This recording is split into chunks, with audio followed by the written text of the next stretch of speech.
अगर आप UP TET 2026 की तैयारी कर रहे हैं तो इस बार आपने सही प्लेटफॉर्म पकड़ा है और सही जगह पर आए हैं, जहां पर सब्सक्राइबर तो आपको लाखों या मिलियन में नहीं मिलेंगे, लेकिन प्रश्न आपको यूपी टेट की परीक्षा मिलेंगे।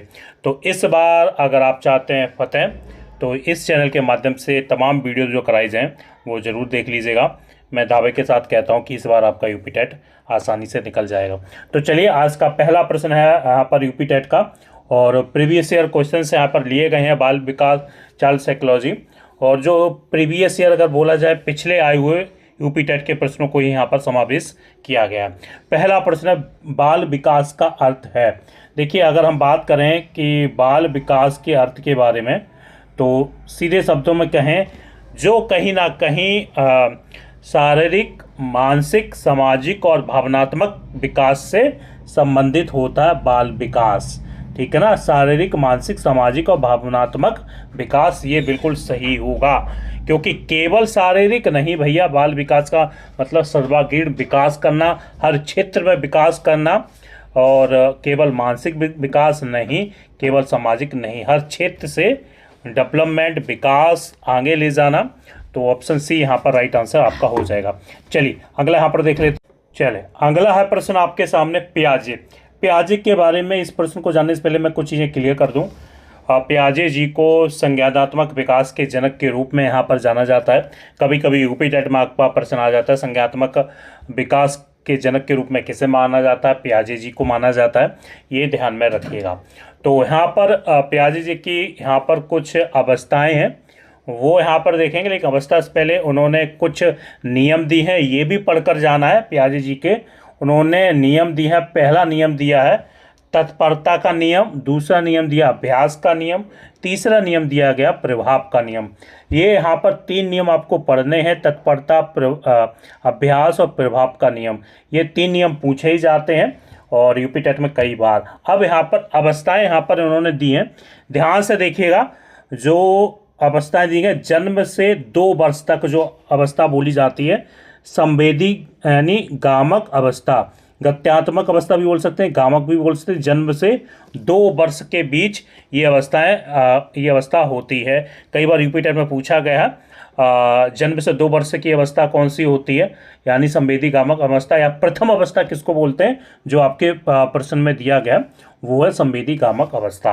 अब 2 से 7 वर्ष की अवस्था कौन सी होती है, कभी कभी ये भी पूछ लिया जाता है। तो भैया पूर्व संक्रियात्मक अवस्था, जो आपकी 2 से 7 वर्ष के बीच में होती है, ये आपको ये भी पढ़ना है। 7 से पूछा जाए 7 से 11 वर्ष की अवस्था ठोस संक्रियात्मक अवस्था बोली जाती है। 11 से 7 की, यानी 7 से 11 के बीच की अवस्था को हम बोलते हैं ठोस संक्रियात्मक अवस्था। और अंत में जो अवस्था होती है औपचारिक संक्रियात्मक अवस्था, जो 11 वर्ष के बाद की अवस्था होती है। ये पढ़कर जाना है, आपको नोट कर लेना है। अवस्थाओं के बारे में मैंने आपको यहाँ पर बता दिया है, ये यूपी टेट में पूछे ही जाते हैं। और चैनल के टेलीग्राम ग्रुप को जरूर ज्वाइन कर लीजिएगा, क्योंकि वहाँ पर यूपी टेट के एग्ज़ाम से 2 महीने पहले या 1.5 महीने पहले जो भी दिया जाए पढ़ लीजिएगा। यूपी टेट आपका, यानी कहा जाए आपकी नैया किनारे लग जाएगी। तो पियाजे के बारे में जरूर पढ़ते जाएगा, मैं इसे अलग सेपरेट वीडियो भी बना दूंगा। चलिए अगला प्रश्न आपके सामने यहाँ पर है। मैं थोड़ा सा यहाँ पर प्रश्न को कर लूँ ताकि आपको समझ में आ जाए। थोड़ा सा यहाँ पर प्रश्न में हाँ, यहाँ पर दिया गया है आपके सामने जो प्रश्न है, प्रश्न संख्या 30वां, ZPD यानी ZPD, ये प्रश्न आपको ध्यान में रखना है। जेड, जॉन प्रॉक्सिमल डेवलपमेंट, यानी निकट विकास क्षेत्र की जो संकल्पना किसने दी थी, ये क्वेश्चन आता है यूपी टेट में, और इसको आप छोड़ नहीं सकते। संकल्पना किसने दी थी भैया? ये दी थी वायोस्की जी ने। ध्यान रखिएगा, जहाँ पर ZPD आ जाए, निकट विकास क्षेत्र, लैब वायोस्की लगा दीजिएगा, ये ध्यान में रखिएगा। पियाजे जी के बारे में मैंने आपको बता ही दिया था, जो ऑप्शन 1 में संज्ञात्मक विकास के रूप में इसको जाना जाता है। वायोस्की जी को ZPD के रूप में यहाँ पर जाना जाता है। निकट विकास क्षेत्र अभी क्या होता है ये भी मैं आपको बता देता हूँ। देखिए, बच्चा जो कार्य अकेले नहीं कर सकता है, वह कहा जाए सीधे से शिक्षक और माता पिता की मदद से कर सकता है, उसी को ही बोलते हैं ZPD। ध्यान रखिएगा। और 22 की दी ने दिया। कॉल्बर की अगर बात करें तो भैया इन्होंने नैतिक विकास का सिद्धांत दिया था। फ्राइड की बात करें तो भैया इन्होंने मनोविश्लेषण सिद्धांत दिया था।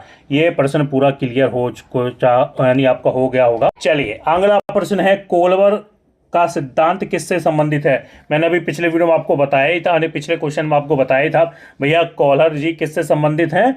ये भैया जो संबंधित हैं आपका ऑप्शन में बी के साथ, नैतिक विकास से संबंधित हैं कोलवर्ग जी, ध्यान रखिएगा। भाषा विकास से संबंधित नहीं है, ठीक है ना। और बौद्धिक विकास की बात करें तो पियाजी जी के ही उसके क्षेत्र में इसको रखा जाता है, लेकिन पियाजी जी को संज्ञानात्मक विकास जनक के रूप में माना जाता है। कई बार प्रश्न आया, और शारीरिक विकास से संबंधित नहीं है, तो नैतिक विकास से कोलबर जी संबंधित हैं। चलिए ये प्रश्न यूपी टेट में आया है और पूछा भी जाता है।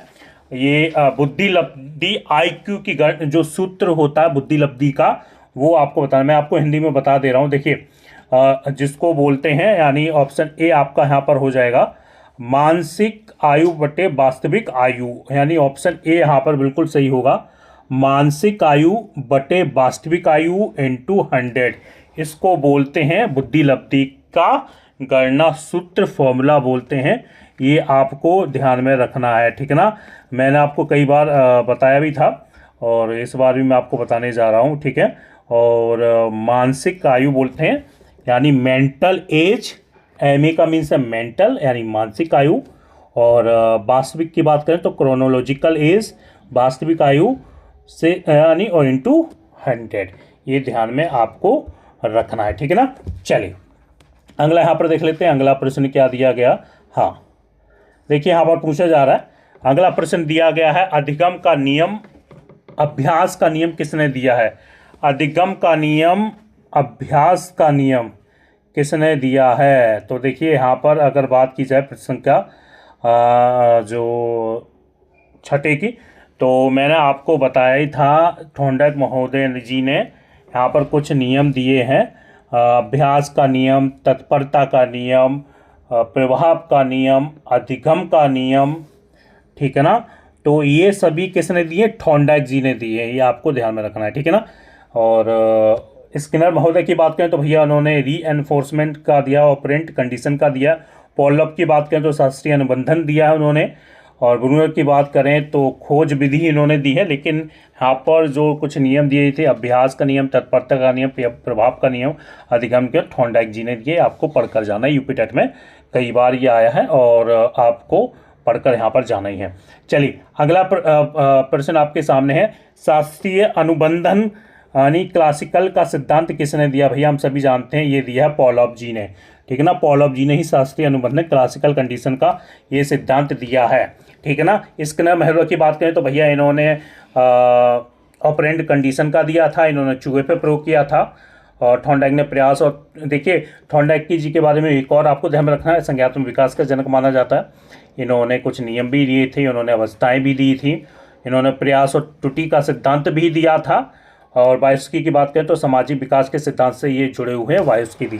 तो थॉर्नडाइक जी के बारे में काफ़ी बार पूछा गया। पॉलॉप आप सभी जानते हैं, इन्होंने कुत्ते पर प्रयोग किया था, ये आपको पढ़कर जाना है। स्किनर जी ने चूहे पर प्रयोग किया था। चलिए अगला प्रश्न आपके सामने स्क्रीन पर ये रहा, मैं आपको दिखा देता हूँ यहाँ पर। देखिए पूछा जा रहा प्रश्न संख्या 8, सीखना व्यवहार में स्थायी परिवर्तन है, ये किसने कहा था? देखिए ये कहा था क्रो एंड क्रो ने। सीखना क्या होता है? व्यवहार में स्थायी परिवर्तन है, ये क्रो ने कहा था। और अगर हम गेट्स की बात करें तो इन्होंने ये नहीं दिया था। स्किनर की बात करें तो स्किनर जी इनकी परिभाषा नहीं है, व्यवहारवाद से जुड़े हुए हैं। बुद्धगर्ग की बात करें तो ये प्रेरणा सिद्धांत से जुड़े हुए हैं, बुद्धगर्ग प्रेरणा सिद्धांत से जुड़े हुए हैं। और क्रो एंड क्रो ने ही कहा था सीखना व्यवहार में स्थायी परिवर्तन है, ठीक है ना। चले अगला समावेशी शिक्षा है, मोस्ट इंपॉर्टेंट है प्रश्न, आप लगा लीजिएगा। कई बार पूछा जाता है समावेशी शिक्षा, इंक्लूसिव एजुकेशन क्या होता है? भैया समावेशी का मतलब है सभी प्रकार के बच्चों को एक साथ शिक्षा दी जाए, ठीक है ना। तो यहाँ पर अगर बात की जाए उत्तर सी हो जाएगा, सभी बच्चों को एक साथ समान अवसर देना, उसको ही समावेशी शिक्षा कहा जाता है। तो राइट आंसर आपका सी हो जाएगा। चलिए अगला प्रश्न है, बाल विकास के विकास पर सर्वाधिक प्रभाव बालक के विकास पर सर्वाधिक प्रभाव डालता है। तो भैया क्या डालता है? क्या केवल वंशानुक्रम डालता है? क्या ऐसा हो सकता है क्या केवल वातावरण, केवल विद्यालय? देखिए अगर बात की जाए बालक के विकास की, अगर बात की जाए तो प्रभाव डालता है वंशाक्रम और वातावरण। वातावरण कहीं ना कहीं बहुत ज़्यादा महत्वपूर्ण रखता है, साथ में वंशाक्रम भी रखता है, ध्यान रखिएगा वातावरण। ऑप्शन सी यहाँ पर राइट आंसर हो जाएगा। चलिए अगला प्रश्न यहाँ पर देख लेते हैं। अगला प्रश्न यहाँ पर पूछा जा रहा है करके सीखना, यहाँ पर पूछा जा रहा है। चलिए अगला प्रश्न है करके सीखना का किसने दिया था भैया? यहाँ पर ऑप्शन के हिसाब से देखें, जो जॉन ड्यूई ने दिया था, ऑप्शन ए हो जाएगा। जॉन के नाम से आपको ध्यान में रखना है। अगला प्रश्न यहाँ पर दिया गया बहुबुद्धि सिद्धांत किसने दिया था? भैया बहुबुद्धि सिद्धांत की अगर बात करें तो भैया वो गार्डनर जी ने दिया था, आपको ध्यान में रखना है। गार्डनर जी ने बहुबुद्धि का सिद्धांत दिया था। अगला प्रश्न देख लेते हैं किशोरावस्था की अगर बात करें तो, एक मिनट रुकिए। हाँ, किशोरावस्था की बात करें तो किशोरावस्था आप सभी जानते हैं 12 से 18 वर्ष के बीच में होती है किशोरावस्था, ठीक है ना। ऑप्शन सी के साथ यहाँ पर चले जाएंगे। अगला है यहाँ पर पूछा जा रहा है, एक मिनट रुकिए। अधिगम का स्थानांतरण का अर्थ है ट्रांसफर ऑन लर्निंग, यानी अधिगम का यानी सीखी गई बात का नई परिस्थिति में प्रयोग, यही है अधिगम, लर्निंग, ठीक है ना। ऑप्शन बी यहाँ पर बिल्कुल सही होगा। एक कक्षा से दूसरी कक्षा में जाना नहीं, ऐसा नहीं होता है। पुस्तक बदलना, विद्यालय बदलना, ये तो बिल्कुल ही नहीं होगा, इनको तो अलग रख लीजिए। दो थोड़ा मैच कर रहे हैं, लेकिन सबसे उपयुक्त होगा सीखी की बात का नई परिस्थिति में प्रयोग करना, ठीक है ना। चलिए अगला प्रश्न है व्यक्तिगत भिन्नता का अर्थ है। तो भैया देखिए यहाँ पर अगर ऑप्शन के हिसाब से देखें, प्रत्येक बच्चा एक दूसरे से अलग होता है, यही यहाँ पर राइट आंसर होगा। यानी जो व्यक्तिगत, यानी अगर बात की जाए व्यक्तिगत भिन्नता की बात करी जाए तो प्रत्येक बच्चा अलग होता है, ये यहाँ पर बिल्कुल राइट आंसर हो जाएगा। ऑप्शन नंबर अगर हम देखें यहाँ पर सी के साथ चले जाएंगे, ठीक है ना। यहाँ पर कुछ सेलेक्टिव प्रश्न लिए गए थे, वही प्रश्न थे यूपी टेट में रिपीट होते हैं। प्रीवियस ईयर क्वेश्चंस जरूर देखे लीजिए, तमाम क्लासेस देख लीजिएगा, यहाँ से प्रश्न बनेंगे।